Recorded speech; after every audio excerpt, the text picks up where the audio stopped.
अब मैं अपना लास्ट फैक्टर बताता हूँ, स्पोर्ट्स।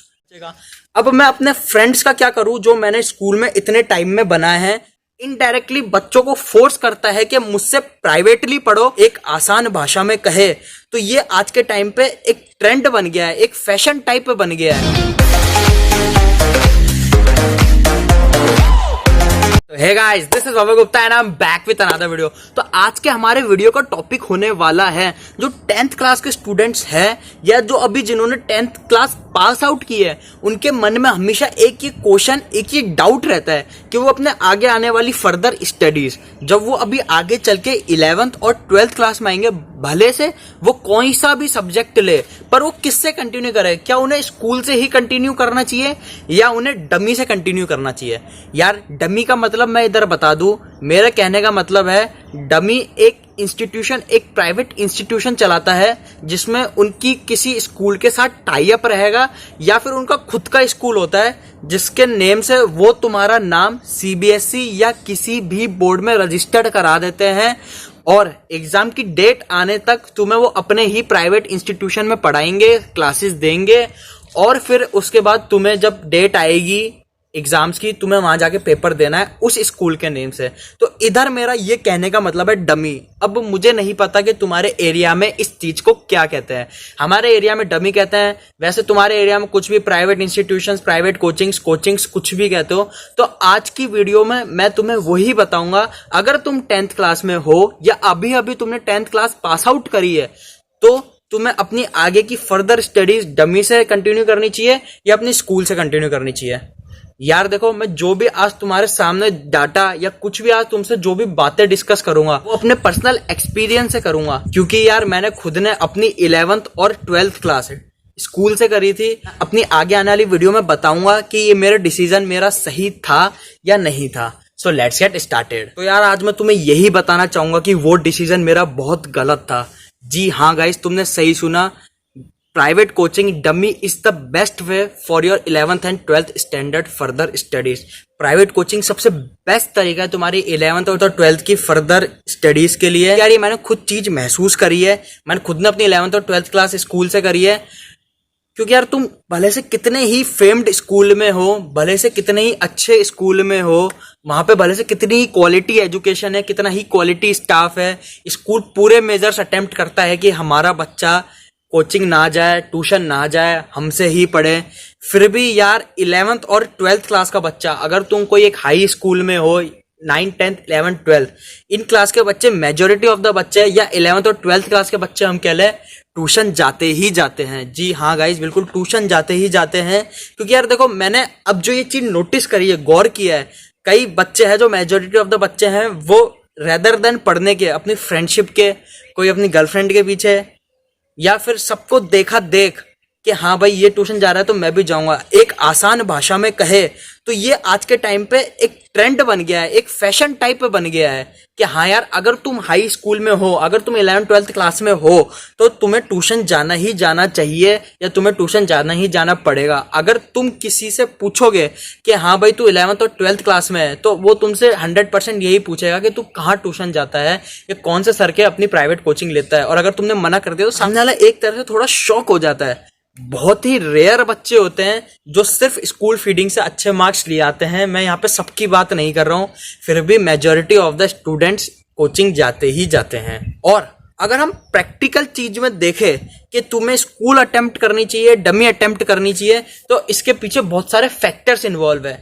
तो मैं वन बाय वन तुम्हें एक एक फैक्टर की ओर लेके जाऊंगा, भले से वो फ्रेंड्स का फैक्टर हो, फाइनेंशियल टर्म्स का फैक्टर हो, मनी का फैक्टर हो, टाइम का फैक्टर हो, स्पोर्ट्स का फैक्टर हो।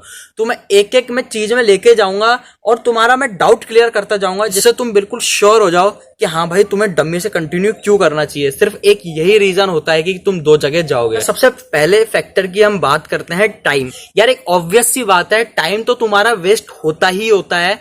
क्योंकि यार देखो, तुम एक बात बताओ, जो तुमने सब्जेक्ट पढ़ने के लिए 3 सब्जेक्ट या 4 सब्जेक्ट तुम्हारे अगर सब्जेक्ट में है तो तुम वो पढ़ने के लिए अपने 5 घंटे स्कूल को दे के आओगे, अपनी टाइम और एनर्जी स्कूल में दे के आओगे, और फिर वही सब्जेक्ट वापस पढ़ने के लिए 3 घंटे अपना टाइम किसी कोचिंग में देके आओगे, तो मुझे बताओ ये कहाँ की एफिशिएंसी है, कहाँ का इफेक्टिवनेस है कि तुम अपना सेम चीज पढ़ने के लिए 2 जगह टाइम दे रहे हो और अपना पूरा दिन वेस्ट करोगे और फिर तुम्हें सेल्फ स्टडी करने के लिए टाइम नहीं बचेगा। हाँ यार, ऐसा ही होता है। मैंने खुद ने ये चीज करके देखी और मैं सच कह रहा हूँ गाइस, मेरे पहले से ही भी कम मार्क्स आने लगे थे। और ये शायद से तुम जो कुछ बच्चे वीडियो मेरी देख रहे हैं उनमें से कुछ बच्चे ये रिलेट कर पाएंगे अपनी पर्सनल लाइफ के साथ, अपनी प्रैक्टिकल लाइफ के साथ भी, कि ऐसा होता है।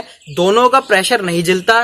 ट्यूशन वाला जो सर होते हैं, टीचर होते हैं, वो कुछ आगे चल रहे होते हैं और स्कूल में कुछ और चल रहा होता है। तो तुम हमेशा एक के साथ कॉप अप कर पाओगे। या तो तुम स्कूल में मार्क्स अच्छे ले आओगे, स्कूल के साथ कॉप अप करके अच्छा कर लोगे, या फिर ट्यूशन में मार्क्स अच्छे ले आओगे, ट्यूशन में कॉप अप करके अच्छा कर। यार ये मेरे साथ खुद के साथ हुआ था। जो ट्यूशन में हमारी एक्स्ट्रा वर्कशॉप्स होती थी, एक्स्ट्रा वर्कशीट्स होती थी, बोर्ड का पेपर तो एंड में होता था, उसके पहले जो भी ट्यूशन अपने लेवल पे एग्जाम कंडक्ट कराते थे, मैं उनमें सब में लगभग सब में मैं फेल होता था या फेल होते होते बचता था। क्योंकि यार ट्यूशन में कुछ अलग चल रहा होता था, स्कूल में कुछ अलग चल रहा होता था।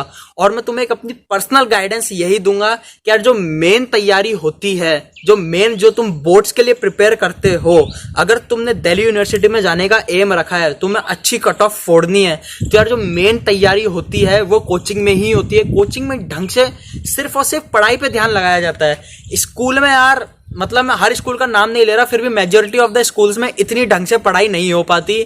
वहां पे यार इतना मैं एफिशिएंट नहीं समझता स्कूल को, 11th और 12th हमारे हाई स्कूल के लिए। क्योंकि यार वहां पे देखो हम बड़े भी हो जाते हैं, हमारे हार्मोन्स अंदर कुछ भंगड़ा कर रहे होते हैं, वहां पे हमारा कुछ और सीन भी चल रहा होता है। और स्कूल्स में इतना इफेक्टिव तरीके से नहीं हो पाता, कुछ ना कुछ होता रहता है स्कूल में, कुछ ना कुछ इवेंट्स चलते रहते हैं। और मैं तुम्हें सच कह दूं, 11th और 12th में अपने सिर्फ जो पूरी टाइम है वो अपना पढ़ाई के ऊपर डिवोट करना। 12th के बाद जब तुम कॉलेज में चले जाओगे, जो तुम्हारे पास 3 साल का बिल्कुल खाली टाइम रहेगा, कॉलेज में कुछ पढ़ाई नहीं होती, उस टाइम को अपनी अदर एक्टिविटीज में लगाना। तो मेरा एक ये फैक्टर था कि टाइम। अब मैं अपने सेकंड फैक्टर की ओर चलता हूं, मनी। हाँ यार, ये भी एक बहुत ऑब्वियस सी बात है। अगर तुम भले से स्कूल की भी फीस दे रहे हो और फिर उतनी ही फीस या उससे थोड़ी कम फीस अपनी कोचिंग में दोगे, तो ये कहां की एफिशिएंसी है गाइस। तुम डबल फीस एक ही चीज पढ़ने की क्यों दोगे? मुझे एक बात बताओ, तुम्हें कोचिंग क्यों लगाई? क्योंकि तुम्हें स्कूल का समझ में नहीं आ रहा। फिर जब तुम्हें स्कूल का समझ में नहीं आ रहा, वहां पे तुम्हें नहीं अच्छा लग रहा, तो तुम वहां की फीस क्यों दे रहे हो? मुझे ये बताओ ना। तुम या तो एक कोचिंग में पढ़ो जिस कोचिंग से तुम्हें समझ में आ रहा है, फुल टाइम उसी का ही करो, फुल टाइम उसी को ही डमी बना लो, और फिर उसके बाद फीस सिर्फ एक जगह की दो। तो ये फाइनेंशियल के लिए भी अच्छा है। अगर यार किसी के पेरेंट्स, मैं ये नहीं कह रहा पुअर है या वो कोई मिडिल एज फैमिली से बिलोंग करते हैं, पर यार देखो पैसे ऐसे नहीं है मतलब कि किसी के हवा में आते हैं। अगर किसी के पेरेंट्स रिच भी है, कोई ज्यादा अमीर भी है, तो सबके पेरेंट्स की हार्ड अर्न्ड मनी है, तो उसको ऐसे वेस्ट मत करो कि तुम दो जगह एक ही चीज पढ़ने की फीस दे रहे हो। यार देखो पेरेंट्स हमारे, अभी जो हमारी यंग जनरेशन है, नई जनरेशन है, उसको इतना नहीं समझते कि हाँ भाई कोचिंग में ऐसा क्या होता है, स्कूल में ऐसा क्या होता है। वो सिर्फ ये चाहते हैं कि हाँ भाई हमारा बच्चा खुश रहे, जो वो चाहता है। पढ़ाई के मामले में पेरेंट्स कभी पैसा खर्च करने से पीछे नहीं हटते। तो तुम उनको बोलते हो कि हाँ मुझे इसकी एक्स्ट्रा क्लास लगवानी है, तो इसकी एक्स्ट्रा पैसे लगेंगे, तो वो खुशी खुशी दे देते हैं, क्योंकि तुम पढ़ने के लिए पैसा मांग रहे हो। पर तुम अपने दिल से पूछ के बताओ कि हाँ यार उधर जाना सही रहेगा, स्कूल में पैसा देना सही रहेगा, जहाँ पे तुम कुछ सीखते रहो, बस वहां पे 5 घंटे जाके मजे करके आते हो, या तुम्हें कुछ पता नहीं होता, अपना टाइम और एनर्जी दोनों वेस्ट करके आते हो।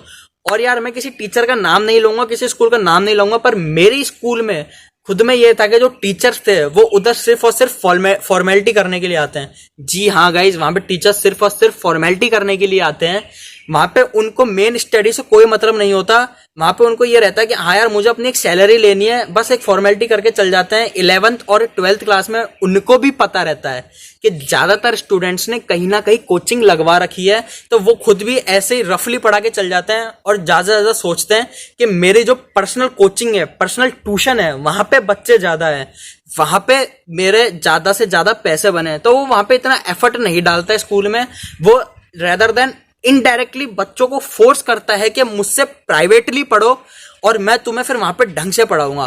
तो यार यही मैं तुम्हें बताना चाहता हूं, जो रियल तैयारी होती है मेन जो बोर्ड्स की तैयारी होती है वो कभी भी स्कूल में नहीं होती। अगर जो बच्चा ट्यूशन नहीं जाता ना, वो भी स्कूल में तैयारी नहीं करता, वो सेल्फ पढ़ के मेन करता है। बाकी हमेशा मेरी बात याद रखना, बोर्ड की तैयारी या तो ट्यूशन में होती है, ट्यूशन में ढंग से तुम्हारी ऑल राउंड में ध्यान दिया जाता है, तुम्हें ऑल राउंड यानी पूरे पर्सनैलिटी में ध्यान दिया जाता है, सिर्फ और सिर्फ पढ़ाई में। और स्कूल में बस एक मैं कह रहा हूँ, हाँ यार 10th तक स्कूल बढ़िया है, 11th और 12th में तुम कोचिंग से पढ़ना। मैंने 2 फैक्टर्स बता दिए हैं, एक हमारा टाइम, एक हमारा मनी। अब मैं तुम्हारे थर्ड फैक्टर की ओर आता हूँ, फ्रेंड्स। यार देखो, अब कुछ बच्चे बोलेंगे ठीक है भैया आपकी ये दोनों बात बिल्कुल सही है, और आपने ही नहीं काफी लोगों ने बोली है कि हाँ डमी से करो, वहां पे तुम्हारा टाइम और मनी दोनों बचेगा। अब मैं अपने फ्रेंड्स का क्या करूं जो मैंने स्कूल में इतने टाइम में बनाए हैं? मैं तो बिल्कुल उनसे दूर चला जाऊंगा, अकेला हो जाऊंगा। तो फिर मैं उनका ऐसा क्या करूं? यार मुझे एक बात बताओ, जब तुमने कोई बच्चों ने जब स्कूल चेंज करी होगी तो यार नए फ्रेंड्स तो अपने आप बन जाते हैं। और जिन फ्रेंड्स के लिए तुम बोल रहे हो, अभी नहीं तो 1-1.5 साल बाद जब तुम कॉलेज में प्रमोट होगे तब भी उनसे फ्रेंडशिप तो टूटनी ही है। तो इससे अच्छा तो अभी टूट जाए। और एक तुम्हें मैं प्रैक्टिकल तरीके से बताऊं तो यार, या तो तुम अपनी फ्रेंडशिप निभा लो या फिर तुम अपनी पढ़ाई कर लो। ये फ्रेंड्स 11th और 12th ऐसा होता है जिसमें सब सारे जो 10th के बच्चे होते हैं वो अलग अलग छट जाते हैं। क्या सब्जेक्ट ले लेता है, कोई दूसरा सब्जेक्ट ले लेता है, कोई सेम सब्जेक्ट में भी रहता है। तो यार 11th और 12th एक ऐसा सिला होता है, एक ऐसा स्कूल का ऐसा टाइम होता है जिसमें हमारे बहुत सारे पुराने फ्रेंड्स से दोस्ती टूटती भी है और हमारे कुछ नए फ्रेंड्स बनते भी है। तो यार मैं तुम्हें यही कहना चाहूंगा, फ्रेंड्स के पीछे मत भगो। जहां तुम जाओगे, जहां तुम्हें सही लगेगा, जहां तुम्हें एफिशिएंसी मिलेगी, वहां तुम्हारे फ्रेंड्स अपने आप बन जाएंगे। कभी भी कोई फ्रेंड परमानेंट नहीं होता, हमेशा टेम्पररी होता है। मेरी बात ही हमेशा ध्यान रखना। तुम्हारे जो भी फ्रेंड्स हैं, तुम अभी नहीं तो जब तुम कॉलेज में जाओगे फिर तुम्हारी फ्रेंडशिप टूटनी ही टूटनी है। इससे अच्छा अभी टूट जाए।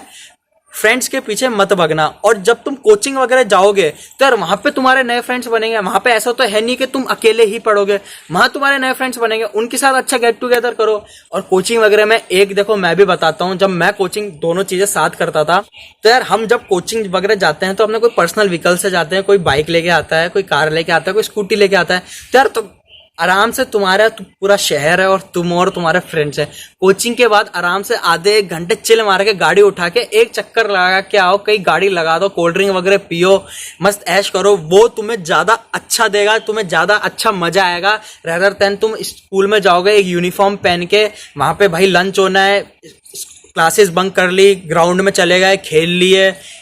तुम्हें वहां ज्यादा मजा आएगा। अगर तुम इस चीज के लिए सोच रहे हो कि यार अगर हमारे फ्रेंड्स और हमारी मस्ती कैसे होएगी उसके बिना, तो तुम्हारी यहां ज्यादा मस्ती होगी।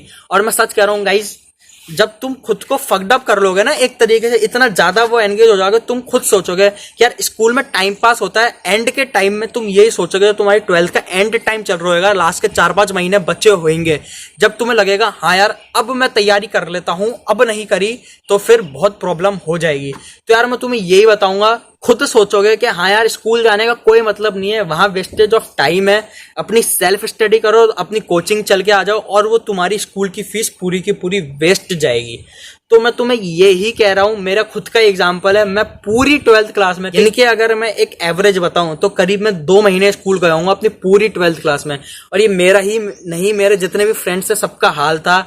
और हम फ्रेंड्स की बात करते हैं यार, देखो 10th के मेरा कोई भी फ्रेंड्स नहीं बचा था मेरी 12th क्लास तक। सबने मैथ साइंस ली थी, मैं ही एक अकेला था जिसने कॉमर्स ली थी। और नए फ्रेंड्स बने और ऐसे बने, उनसे भी अच्छे बने, मैं उनको भूल गया। तो फ्रेंड्स के पीछे कभी मत भगना। अब मैं अपना लास्ट फैक्टर बताता हूँ, स्पोर्ट्स। अब यार कुछ बच्चे होंगे जो बोलेंगे यार भैया मैं स्पोर्ट्स में अच्छा हूं, और स्पोर्ट्स में मेरी स्कूल में अच्छी पहचान बनी हुई है, स्कूल में मुझे हर कोई स्पोर्ट्स में जानता है, और मैं स्कूल की टीम से ही रिप्रेजेंट करूंगा, नहीं तो मैं कैसे रिप्रेजेंट करूंगा। यार मैं सच कह रहा हूं, अगर तुम अपना करियर स्पोर्ट्स में बनाना चाहते हो तो भले से अपनी डमी की कोचिंग के साथ साथ कोई स्पोर्ट्स की एकेडमी भी ज्वाइन कर लेना। भले से तुम कुछ भी खेलते हो, फुटबॉल खेलते हो, क्रिकेट खेलते हो, बास्केटबॉल, बैडमिंटन, टेबल टेनिस, कुछ भी स्पोर्ट्स खेलते हो। मैं खुद स्टेट लेवल बास्केटबॉल प्लेयर हूं। मैंने खुद ने ये करा था स्कूल में। यार मैं सच कहूं तो 2 या 3 महीने का बूम रहता है जब टूर्नामेंट चलते हैं स्टेट वाइज, उसके बाद भी सारे टीचर्स ढीले पड़ जाते हैं। तो मैं तुम्हें यही कहूंगा यार, अपनी कोई एकेडमी ज्वाइन कर लेना। अगर तुम सिर्फ और सिर्फ स्पोर्ट्स की वजह से स्कूल में हो, यार मुझे एक बात बताओ, स्पोर्ट्स में स्कूल में इतने सारे बच्चे होते हैं, सब खेलना चाहते हैं, और टीचर भी वहां पे एक ही टीचर एक फॉर्मेलिटी करके जाता है स्कूल में। और स्पोर्ट्स की अगर तुम कोई अकेडमी ज्वाइन करोगे, वहां पे तुम्हारे ऊपर इंडिविजुअली ढंग से ध्यान दिया जाएगा। तो यही मैं कहूंगा, तुम 11th क्लास में अगर अपने आप को स्पोर्ट्स में किसी स्पोर्ट्स में रिप्रेजेंट करना चाहते हो तो यार मैं यही कहूंगा, अकेडमी ज्वाइन कर लेना, वहां पे अपने नए दोस्त बनाना, वहां के अपनी स्किल्स अच्छी करना। शुरू में तुम्हें एक स्टेप लेने में थोड़ी दिक्कत होगी। जब तुम सोचोगे कि हाँ मैं डमी कर लेता हूं, तो तुम्हें शुरू में थोड़ी सी दिक्कत होगी। तुम सोचोगे नहीं यार स्कूल बढ़िया, क्योंकि वहां पे तुम अपने कंफर्टेबल एनवायरनमेंट में होगे, स्कूल में इतने साल तुमने बिताए हैं। पर जब तुम एक बार डमी स्टार्ट कर दोगे, फिर तुम्हें मेरी बात याद आएगी, तुम बोलोगे हाँ भैया आपने बहुत सही बात बोली थी। और यार देखो, मैं ऐसे पागल नहीं हूं जो मैं सामने वाले को इम्प्रेस करने के लिए बोल रहा हूं। ये मेरा खुद का लाइव मेरी चीज महसूस करी हुई है, और मैंने खुद ने ये रियलाइज करा हुआ, हाँ यार मेरा वो डिसीजन गलत था, मुझे डमी से करना चाहिए था, तो शायद मैं अच्छे मार्क्स स्कोर कर लेता। सर मेरी यही आज की वीडियो थी। उम्मीद है तुम्हें समझ में आई होगी कि डमी स्कूल से क्यों है। मैंने तुम्हें दोनों टर्म्स में समझाया, मॉनेटरी और फाइनेंशियल दोनों टर्म्स में समझाया। सर मेरी यही आज की वीडियो थी। मैं college life related, student life related videos बनाता हूं। अगर तुम्हारी स्टूडेंट लाइफ में कुछ भी प्रॉब्लम चल रही हो, मुझे नीचे कमेंट सेक्शन में जरूर बताओ। विथ इन 24 आवर्स या तो उसके ऊपर वीडियो बनी या उसका रिप्लाई आएगा, ये मेरा तुमसे वादा है। एंड में मैं यही कहना चाहूंगा यार, चैनल को लाइक कर देना, शेयर कर देना, कमेंट कर देना एंड सब्सक्राइब कर देना। यार देखो, एक वीडियो बनाने में बहुत मेहनत लगती है, तो थोड़ा चैनल को सपोर्ट कर देना। So that's all for today's video guys, and I will see you in the next video. Till then bye bye and stay tuned.